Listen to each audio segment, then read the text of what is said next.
Bonjour, je suis Alexander Risson. Maison de l'immobilier. Que vérifier avant de prendre un appartement? Ne payez jamais à l'avance. Paiement et réception des clés seulement en même temps. Ne pas tourner sur les annonces de location d'un excellent appartement à un prix très bas. Vérifiez soigneusement tous les documents.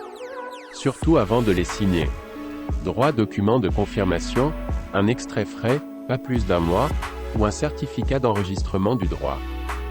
Documents juridiques, contrat de vente, donation, héritage. Le consentement de tous les copropriétaires. Passeport du propriétaire qui loue l'appartement. Il est conseillé de le vérifier au cas où dans le registre des passeports invalides. Procuration, si l'appartement est loué par procuration. Pouvoir du fiduciaire. La procuration est-elle valide? Si les données de passeport spécifiées dans la procuration sont identiques. Bien sûr, tous les documents doivent être originaux. Les derniers reçus de paiement pour les services communaux. S'il y a des dettes, exigez-les pour les rembourser, sinon il y a un risque que le propriétaire veuille vous attribuer ce montant. Évaluer et fixer l'état de l'appartement.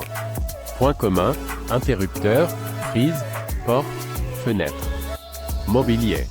Appareils ménagers. Faites attention non seulement à savoir si le réfrigérateur gèle bien, mais aussi si cela fonctionne trop bruyant.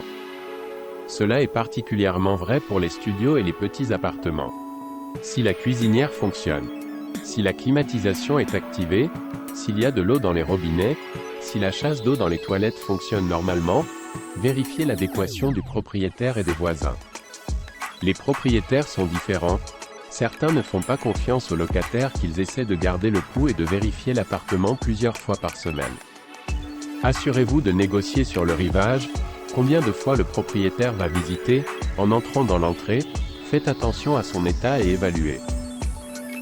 Si vous n'avez pas à vivre à côté, avec des voisins défavorables, il est préférable de voir l'appartement le soir, lorsque tous les voisins sont déjà venus du travail.